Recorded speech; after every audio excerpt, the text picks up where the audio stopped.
So let's get started. My name is Angela. I am a current junior studying biochemistry with a minor in WGSS, which is Women's Gender Sexuality Studies. It's a mouthful. And I study at Barnard College, one of the colleges of Columbia University. I am pre-dental, and I grew up first gen low income in Staten Island, New York. And I also applied to a bunch of scholarships whilst in high school. So if you ever have questions about that, feel free to come to my office hours. Oh, cool. We have another student. Welcome. Welcome. We just started. So welcome in.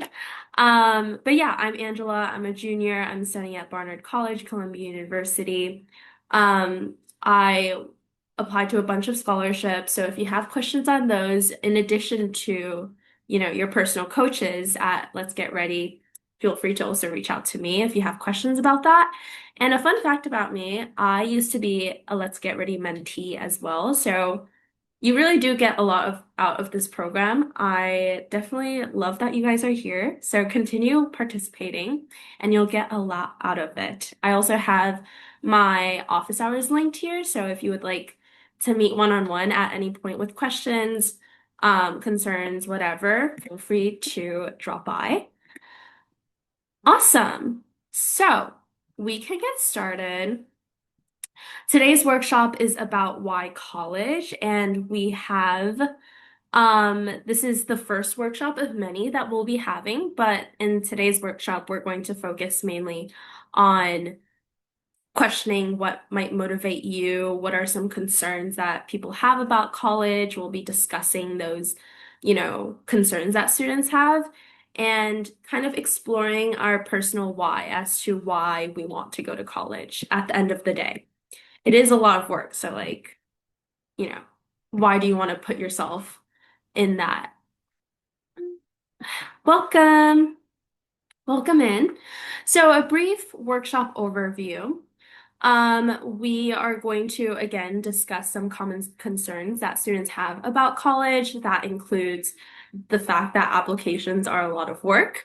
Um, that includes balancing your life and your different priorities in college, adjusting to a new environment, and also the cost of college. It's very expensive.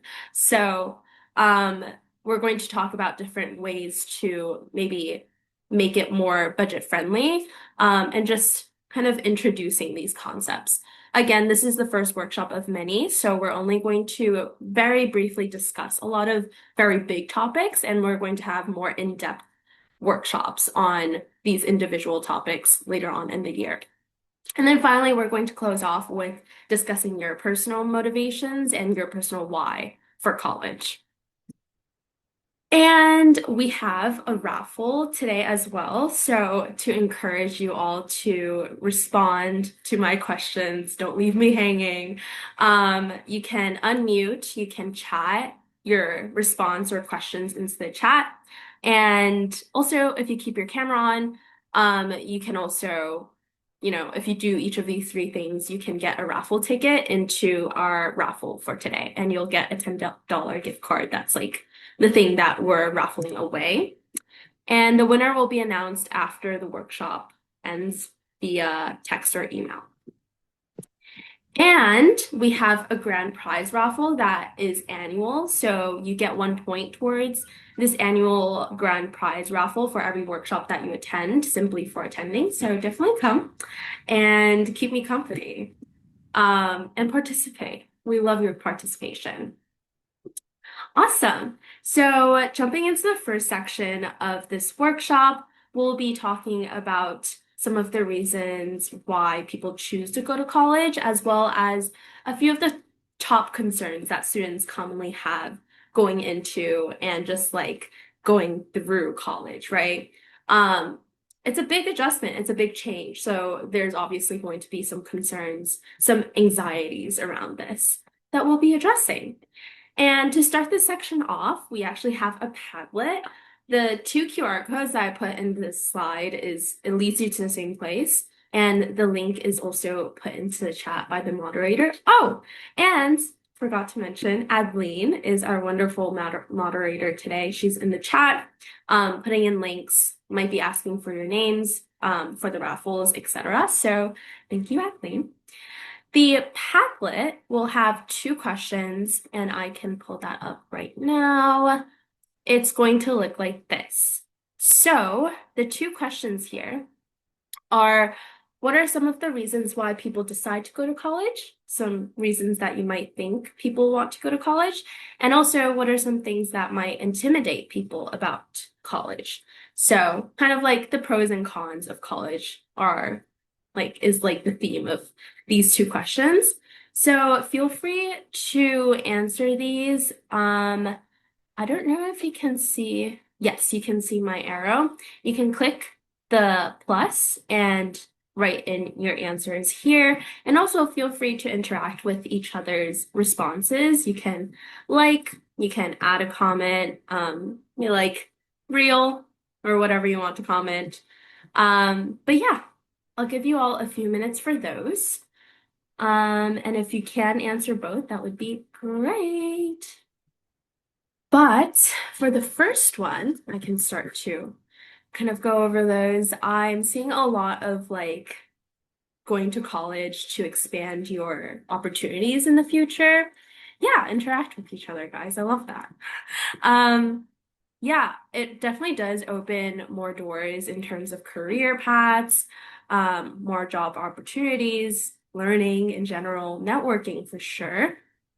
And yeah, a lot of these jobs that college opens up the door for definitely could be more financially, beneficial. Those were definitely some of my whys as to why I went to college. So definitely resonate with all of your answers. And what are some concerns that you think people might have about going to college? What might scare you about going to college? And I see cost, workload, locations, definitely. Um, In terms of locations, typically you can like choose which one you want to go, like where you want to be, generally. But if, let's say, like it is an adjustment, if you do decide to like, you really like a school that's abroad or farther away from home, definitely could be something that you have to work through. Maybe like something that, what am I looking for? Like, yeah, something to adjust to. Cost of college, definitely see being away from home, being independent. Guys, adulting is like kind of like overrated. Hot take. But yes, it's definitely like college is where you adult, and like there is beauty in that. It is also like adulting, ill, but so true. Cost, not fitting in for sure. There's definitely a fear in that. Yes, these are all great answers and very valid concerns that you all have. We're definitely going to talk a lot about these, such as workload, cost, and just like adjusting to college in general. So I'm glad that you guys brought these up. Going back to the Padlet, um, hopefully we'll be able to kind of like address some of those concerns as well as we move through this workshop. All right. So concern number one, applications are a lot of work, and they definitely are. Can be because you have, essays to write, you have recommendation letters that you have to ask for, etc. So how do we go about this? Well, I would first like to know it's another like interaction thing here. So we're going to launch a poll, and I would like to know which one of these are most intimidating to you, kind of get a feel of like what's in the front of your minds when you're thinking about college applications, which one of these might be like most scary to you, etc. So the options are creating a college list, the personal statement, which is the essay that you write and use in your application to apply, to college. Filling out the application forms, SAT, ACT, FAFSA, completing scholarship, etc. Those are all very big um, topics going on. And you can also say, I'm not sure, or none of the above. Okay, cool. So ooh, I'm seeing a lot of personal statement concerns, definitely. Guys, I'm applying to dental school right now, and I just started writing my personal statement because you also have that. You have to have that for grad school applications. And it just like, it still is a struggle. It's like never easy for me to write about myself. So definitely there with you. Scholarship applications, SAT, and just filling out applications in general are big concerns for you all as well. So definitely very valid. And most students do have these concerns. So you are not alone in any of this.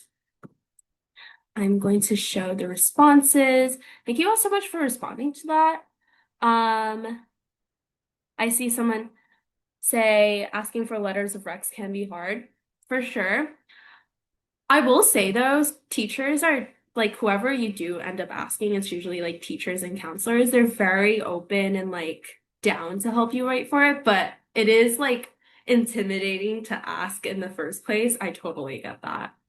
But yeah, um, very valid concerns you all have, and we're going to be talking about a lot of these throughout this workshop and in future workshops. So definitely stay tuned.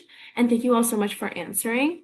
Studying for SAT. Oh yes. A lot of these things, by the way, guys, Let's Get Ready has support for. Let it with like essay writing, etc. You could reach out to your coach. And also, as Sarah mentioned, the Khan Academy, all awesome like resource for SAT prep.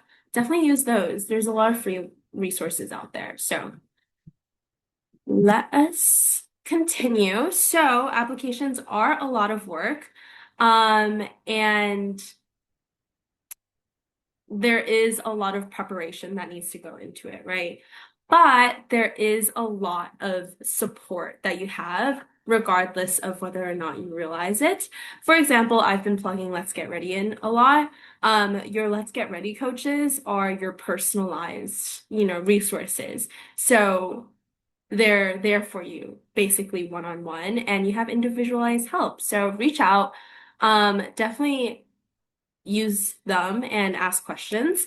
You can reach out to family and friends for support. My friends and I would study for the SAT together, and for our personal statements, I would like send them all my drafts and they would send mine, send them send them theirs to me. Um, Send theirs to me. And we would just kind of have the system going where we help each other. So definitely use those. And of course, your teachers, counselors are all great resources to reach out to and take it one step at a time. Don't get too overwhelmed. Take a deep breath and it'll all work out. Trust. As someone who comes out of the other side, like it it gets better. And you'll get over it. You'll get through it all. But a lot of the college application process is actually self-reflection. It's a very cliche statement, but in this whole process, you'll find yourself asking yourself these questions a lot of like, who am I? What do I like? Like, what am I looking for in college? And as you start this like self-discovery chapter of your life, you'll find some like new things about yourself. For example, when I was starting to look at college and look like considering applying to different colleges, I realized that I wanted to go to a smaller school because I don't like very crowded places, for example. And you'll as you like continue this journey into exploring different colleges, you'll really get to know yourself deeper into a different level because you're going to ask yourself questions like, what is my life? What do I like? And what are my priorities? And those usually aren't questions that you like sit down with every single day to think about. And this is definitely a chapter and point in your life where you're going to start to do that. But at the end of the day, I don't want to scare you all, and this might sound like a lot, but it is going to be an adventure and it's going to be a fun one. It's a new chapter of your life, so definitely get excited and take a deep breath. It'll all be okay and hopefully fun. I'm excited for you guys. College is very fun, guys. All right. So that wraps up the first concern. Concern number two that we're going to talk about is balancing priorities and how that might be difficult. This is a little video. There are more priorities in college that you have to deal with, right? There's a lot, some students work, exhibit A, working. Some students, you do different clubs, etc. And a lot of these new priorities and things that you have to balance, you've never encountered before, and it's a big transition.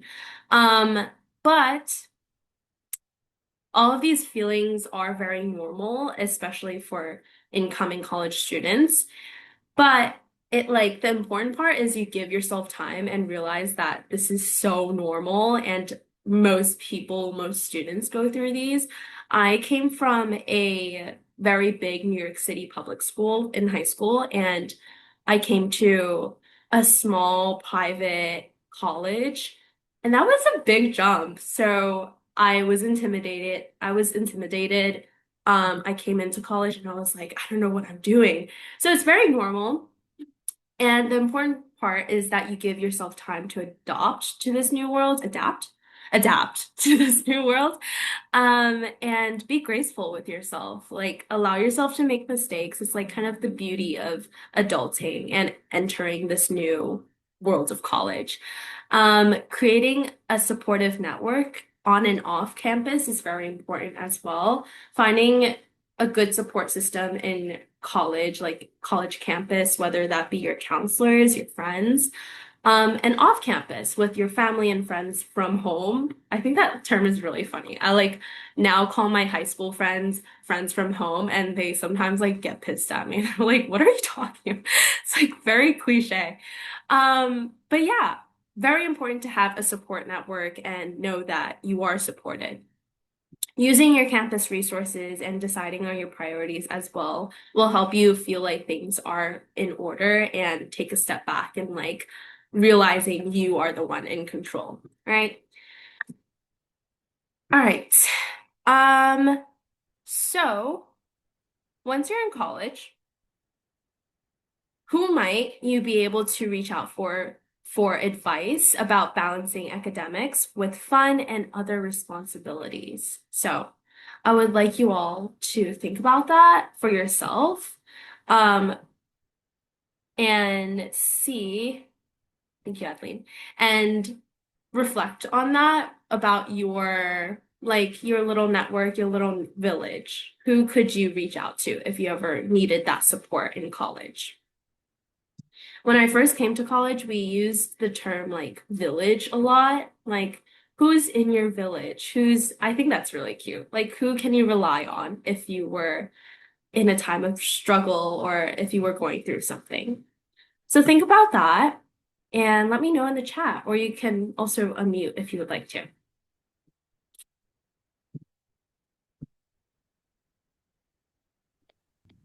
I For sorry. yes, I yes, was gonna say that I think relying on your friends or like I know that most colleges offer like counselors and like I think specific maybe like mental health counselors as well as like advising counselors. So I think those are probably good resources to go to. for sure. Thank you so much for saying that and answering that. Um, Counselors are a great resource. I personally love my college counselor and advisor. I recently was struggling in a class and I was like, this class is really hard. I reached out to my advisor and I was just like kind of crashing out on her and she was like, girl, breathe, it's fine. So definitely use those resources.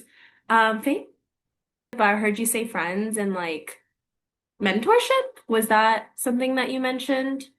Yeah, okay, cool. Awesome. Definitely. When you enter college, you'll find that there's different communities, like different types of communities everywhere. And it's great if you are able to like mingle amongst those, find your friends, which you will. And you'll find your little community that you can find mentorship in, like you mentioned. Yeah, great answers. Your friends are very strong, supportive systems and networks that you can rely on. Um, Feel free to chat in as well if you have anything else. But on our slide, we have upperclassmen, as you mentioned, so kind of like that mentor-mentee relationship.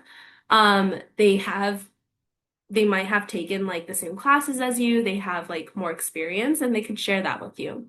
Professors, advisors, I love my advisor, and counseling centers for sure. Someone mentioned that, and schools like put money into these. We'll talk about that later, but like definitely use those. And staff at identity-based centers on campus. Also, let's get ready. Definitely use us and use us as a resource. We'll be sending out a lot of tip sheets, check-in messages just to like see how things are going. So definitely participate in that.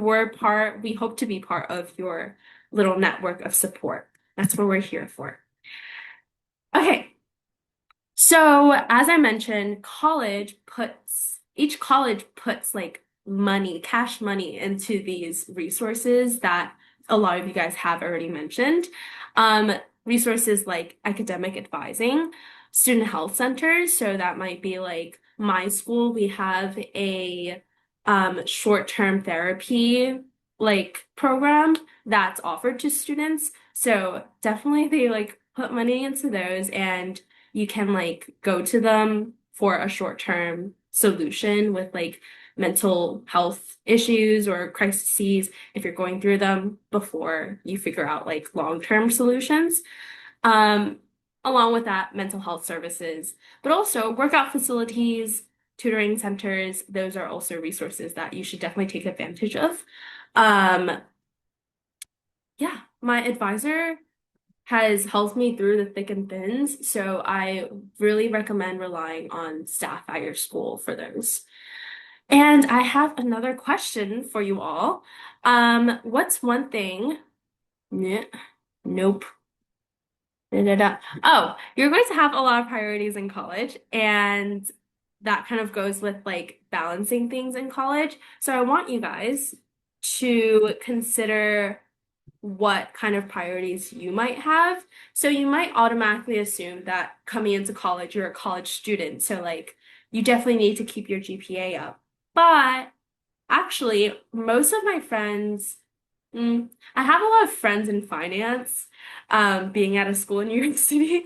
So a lot of them actually prioritize networking more. They prioritize going to fairs more. So it definitely does not have to be just your GPA that's on number 1 on your priorities list.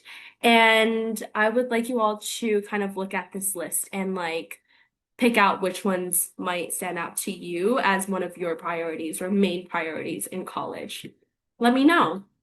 Finding a lot of people find their lifelong friends in college. So I definitely resonate with that. And I have great friends here as well. Finding that community definitely is very important to a lot of people. As you mentioned, mentorship, a big part that comes out of finding that community. Yeah, very, very valid. And a great answer. I also have a student say, I think gaining professional opportunities is something that I would focus on, definitely kind of opening those doors for careers in your future, right? Um, those are very common motivations and priorities in college for students. So it's good that you start thinking about these things before you go into college, right? So you have this kind of goal in mind and know where you're moving forward in. So good responses. Anyone else? Yes. So I have a student say the size of the college, like if you're fine with smaller classrooms or larger ones, for sure. So you might like want to go to a smaller school to build that community. I definitely went to college being like, I want to go to a small school because my high school was huge. And I felt like I didn't find a lot of like community in that personally. So I definitely was also looking for like, for example, smaller classrooms. So you might be prioritizing in that sense, building the community that we've been talking about, right? So definitely something to think about and ponder over. Thank you all so much for participating and welcome. Hello. Um, cool. Any last thoughts? The next activity is going to be a 5-minute break. I'm gonna give you all a break because I've been talking a lot. All right, cool. So we'll jump right into the 5-minute break. Awesome. So jumping right in, concern number 3 in the multitude of concerns that students might have going into college, being in a new environment. So it's definitely a lot of students might go out of state, and be away from home. But even if you're not living in your college campus necessarily, being in a new environment is in the sense of like being in a new building with new people, with new staff, teachers, etc. So definitely, again, something to adjust to as you go to college, and it could be scary, right?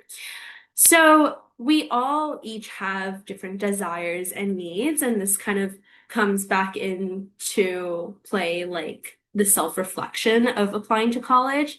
Um, we might have different goals, values, identities, personalities, needs, as in like physical and mental health needs. So these are all things that you should consider, right? And reflect on as you look at different colleges and make sure that the college that you're applying for and looking at is a school that can meet these needs and will make you happy in college, right? Set you up for success in college.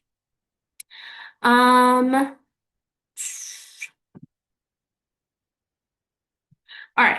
So we are now going to go into breakout groups and we're going to like split you up into groups of 2 or 3. I we might do like 2 or 4 for this group, but in your groups, I would like you all to introduce yourselves, say your names, where you're from, whatever you're comfortable with, and also discuss some things about your college, your high school that you liked and would like to continue seeing in college. And also some things maybe that you didn't like in your high school community that you want to avoid or be different in college. So consider those again, reflect on these goals, these different checklists of things that you want to look out for. And hopefully that gives you ideas for what to discuss. And as I pull you guys back, I'm going to have some of you share what you guys discussed. So be prepared for that. And we'll have like around 5 to 6 minutes for those. So, Adeline, whenever you're ready to wake them up. I'll see you guys. Have fun. But welcome back. And I'm very excited. Hopefully you guys were having some interesting conversation. And I would love to hear each of your groups and what you guys were saying.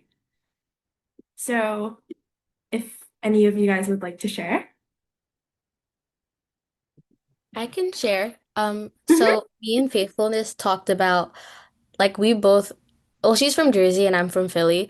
And something that we kind of like or like would hope to get in college is like having good clubs, I guess. Because like I think Mm, most of the stuff that I'm kind of focused on right now is like just doing the clubs that kind of relate and also having like a little bit of clubs that are like kind of my own personal interests. So I can just have that down, I guess.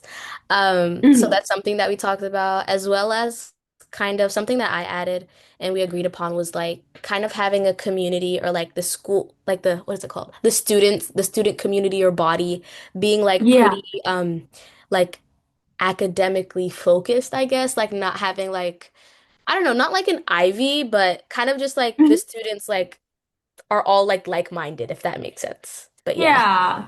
like motivating students. Right. Yeah. Yeah, for sure. I get that. Yes, for sure.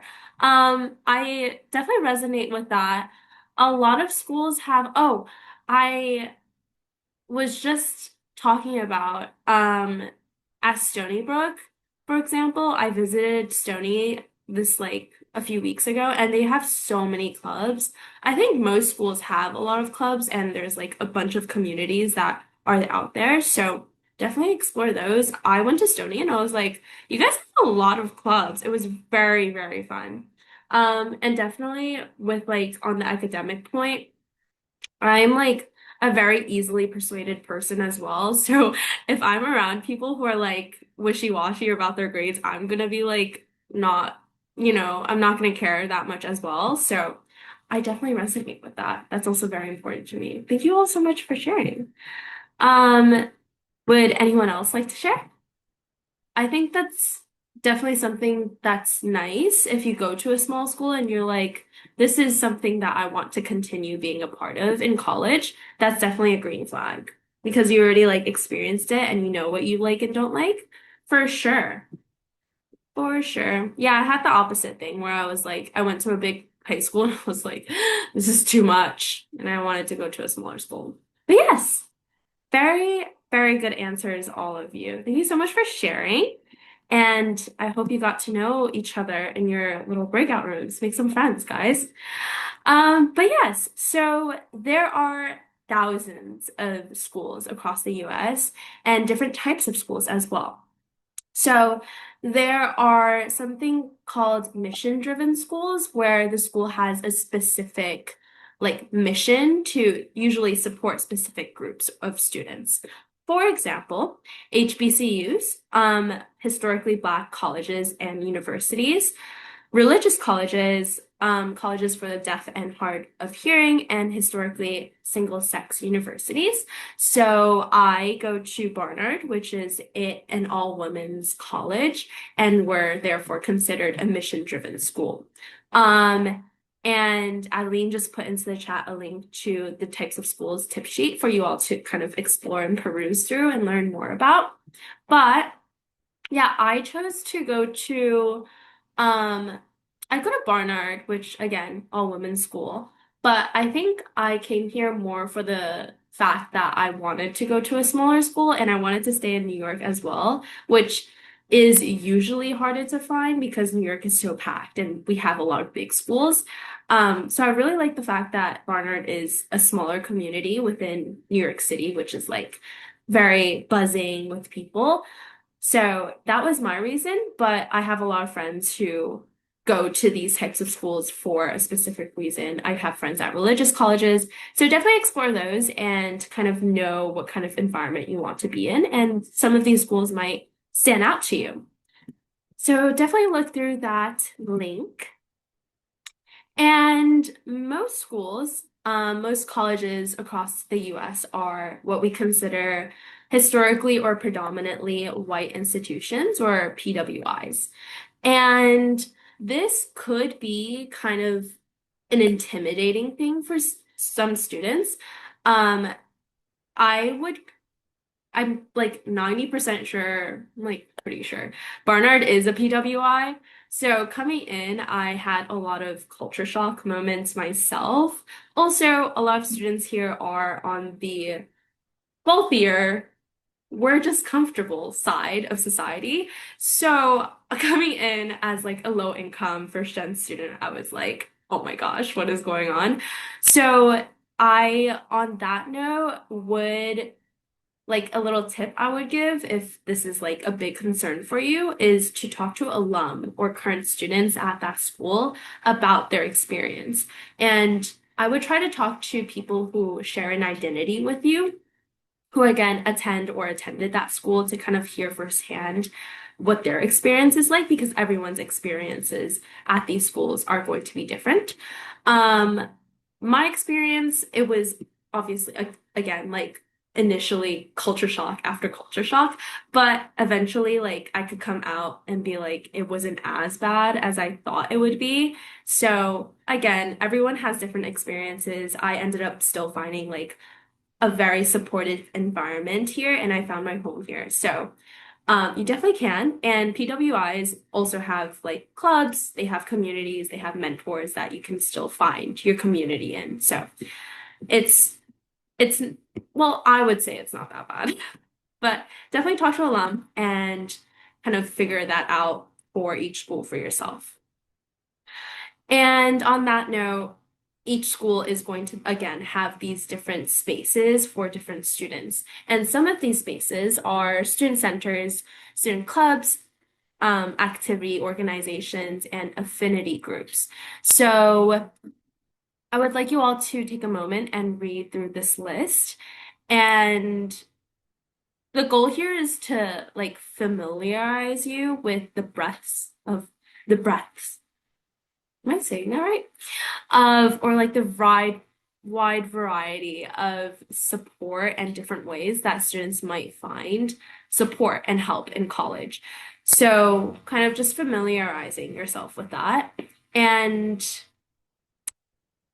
yeah, I would say with me, I definitely found a community in my clubs. I started a club at school and um, I started a pre-dental society at school because I wanted to mingle with the students who shared like a common career path and interest with me academically. And I definitely found a community there. So guys, life hack, if you feel like you wanted to like find a more niche group of students at school, don't be scared to start clubs. It's like low key not, it's like kind of chill. It's not that big of a deal. So do that even if like there are a lot of clubs on campus, but if you don't find one, just start one. But yes, these are different groups that you can find your little cliques in, your community in, and your home in. So read through that, familiarize yourself with it. And I would like to know, I'm pretty sure we have some time for this question. So take a moment to reflect on the question on this slide as well in red. And you can just write it down silently, or you can also share it in the chat if you would like, or unmute. But what's one interest or aspect of your identity that you want other students at your school to share with you? So in my example that I shared, I wanted to find students that shared a similar academic interest with me. So reflect on that. You can just write it down or you can share it with us. And we'll take like a minute for that.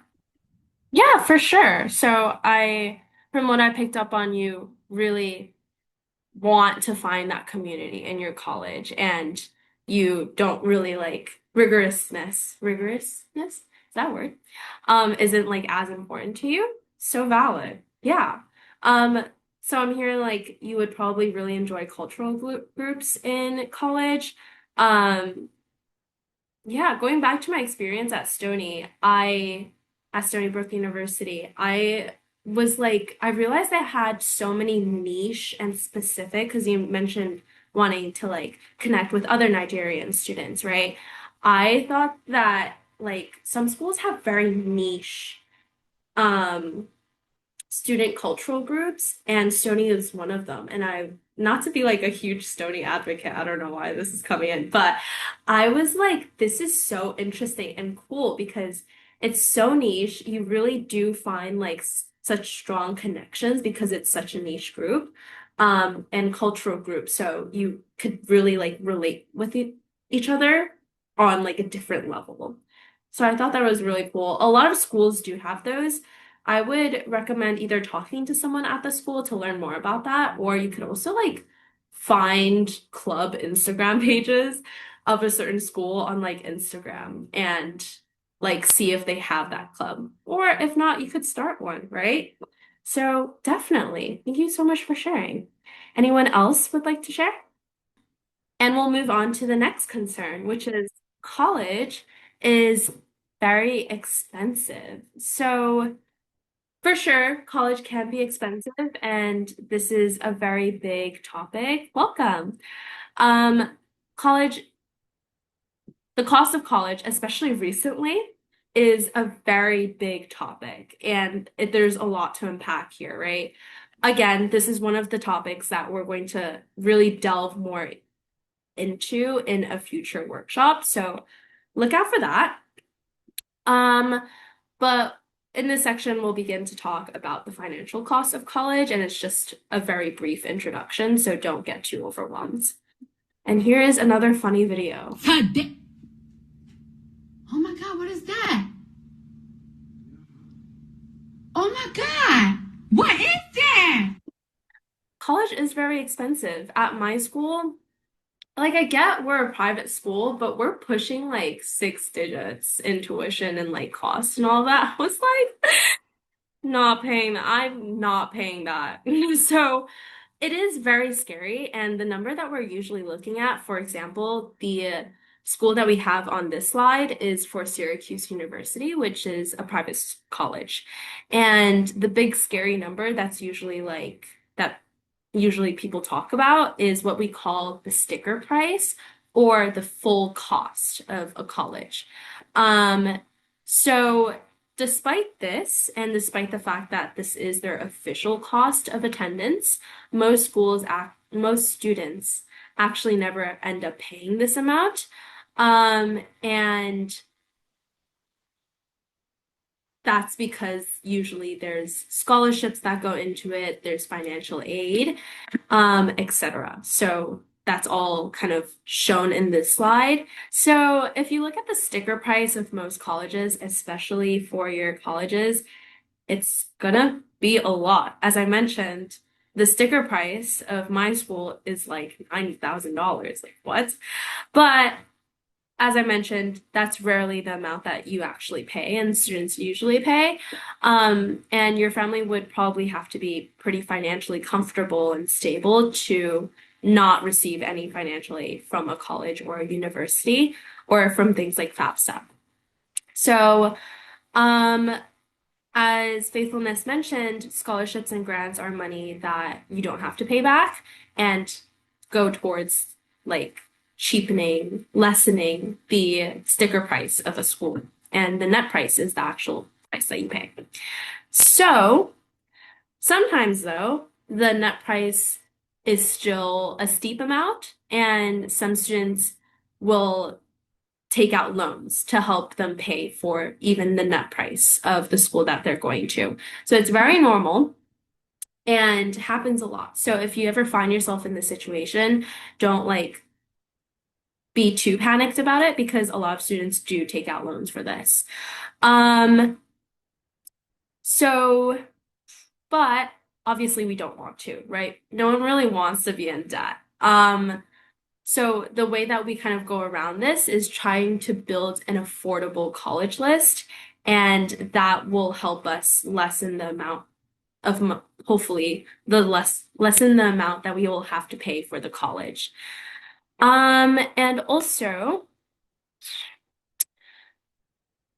I think we just put in yes. So in the chat, there is a link for you all to learn more about and take action to support student loan forgiveness, which is a very big topic going on. So if you'd like to learn more about that, click that link, you can learn more. And also just in general, something that I've been really like hammering is the fact that like student loans is a big thing. It's something that makes people anxious, and it's very valid if you do feel anxious about it.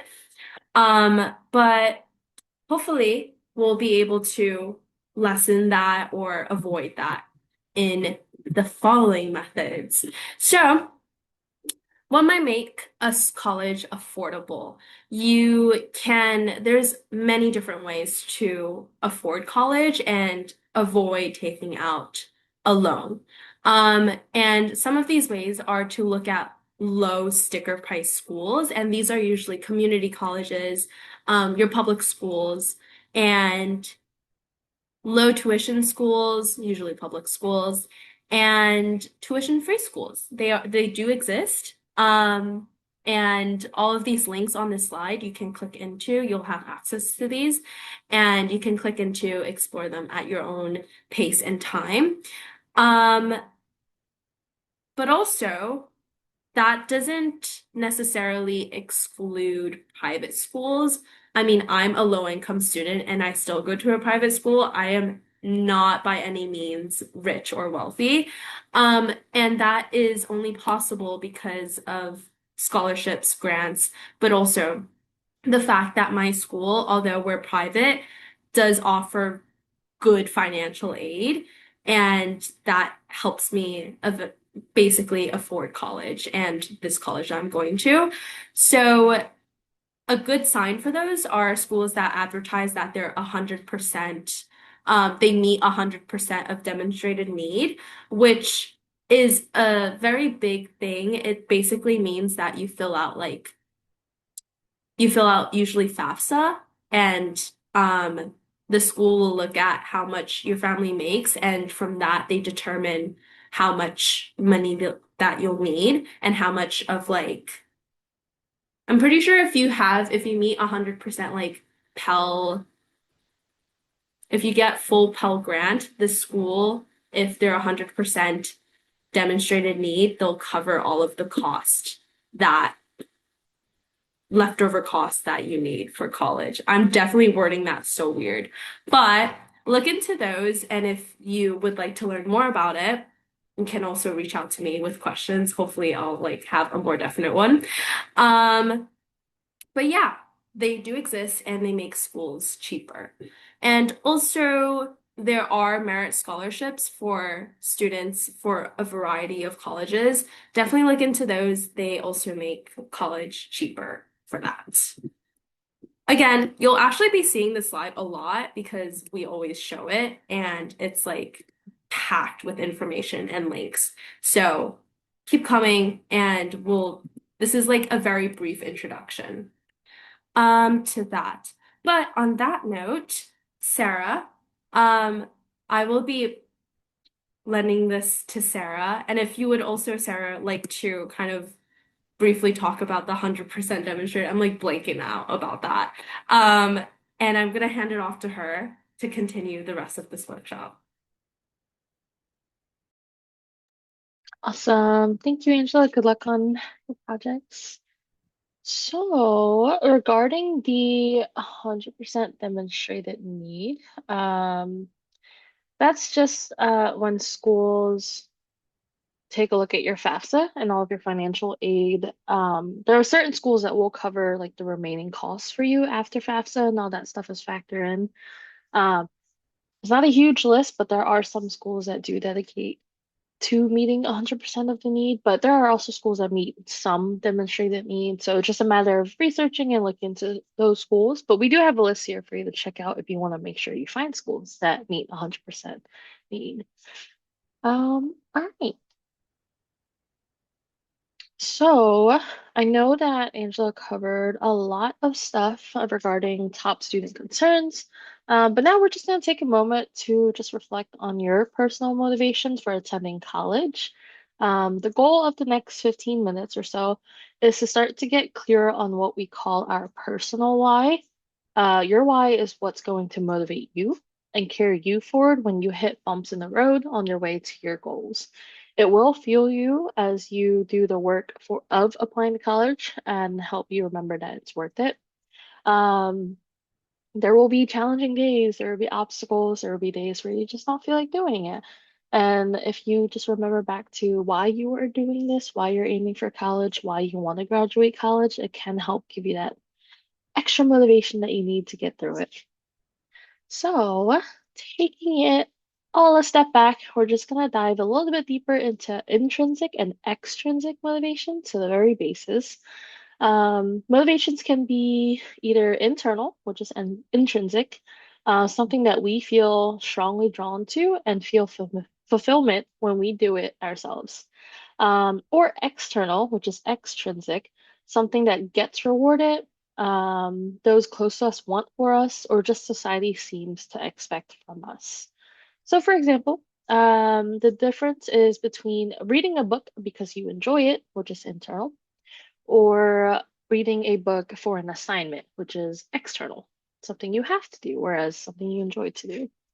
Both are definitely valid reasons to read the book, but studies do show that internal motivations are more likely to result in goal achievement. So if it's something you want to do, you're more likely to accomplish and complete it. It's 100% normal to feel connected and motivated by both internal and external motivators, but it is important to find a balance between them, and know what is most important to you, so that we can make sure our decisions feel good and will stick long term. So we're gonna take, let's see, 4 minutes for this activity. I'm gonna have you all just consider what your motivations are in relation to either personal growth and fulfillment, community service, or community or service, how you'll contribute to the world, family or societal expectations. It's totally okay if these categories don't all apply or if there's a new category that you are considering for your personal why. So just take a minute to do some reflection. I encourage you to write it down so that you can look at it again later. But the purpose of this is just to help you consider what motivates you. There are no wrong answers. This is really intended to bring deeper awareness to what these things are for you. So write down your responses to whichever of the prompts here feel right for you.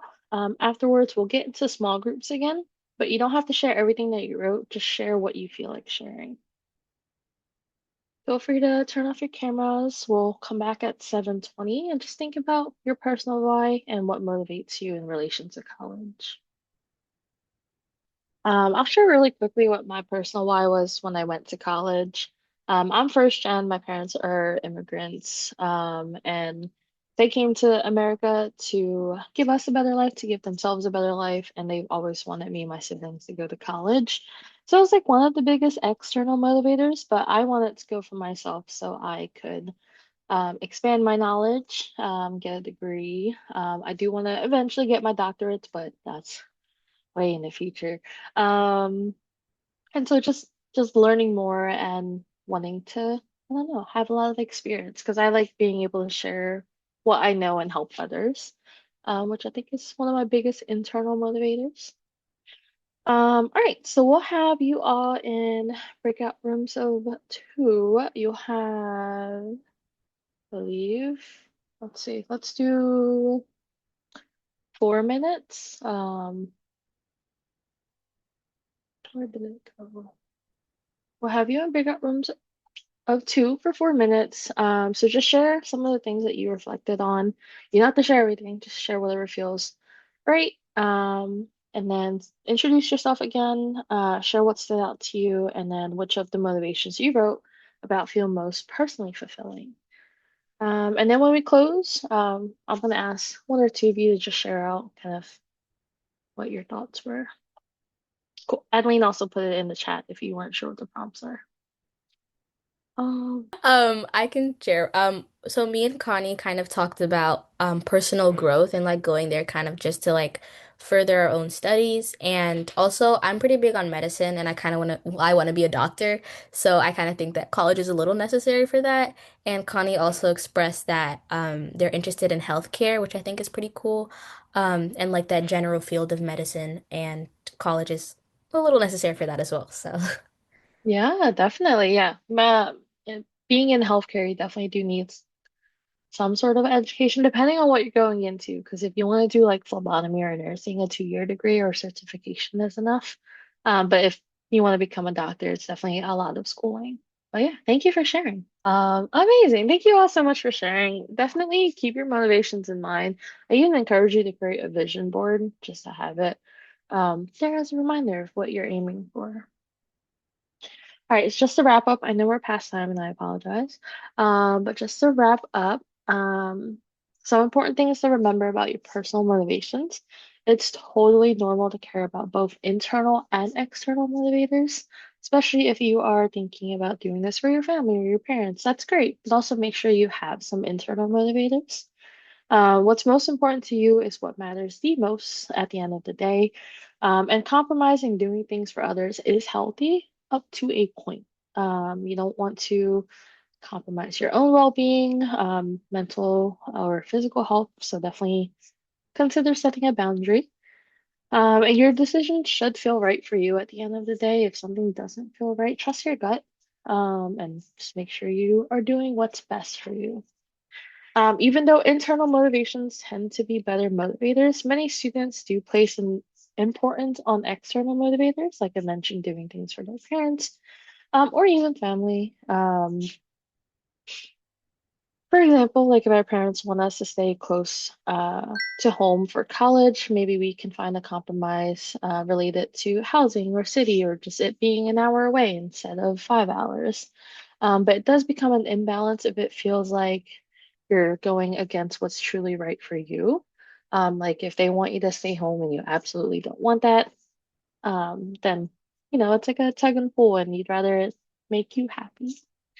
Um, let's see. Just make sure you keep reflecting on your personal whys throughout the weeks. I know your coaches will be texting you soon about it, and asking more about what your personal whys are. So definitely keep that in mind. So today, I know Angela and I talked a lot about some of your concerns related to college and how some of the most common concerns can be navigated and minimized. Continue that conversation with your coach if you are worried about anything. You also reflected on your personal motivations for going to college and which of those motivations are important to you. So keep that in mind, create a vision board, keep talking about it with your coach, and stay motivated. So this is just the beginning of the conversation. We'll have workshops in the future, diving deeper into other college application topics, especially as you begin to start your school list, college list. So we'll definitely dive deeper into what makes a good match and fit for schools.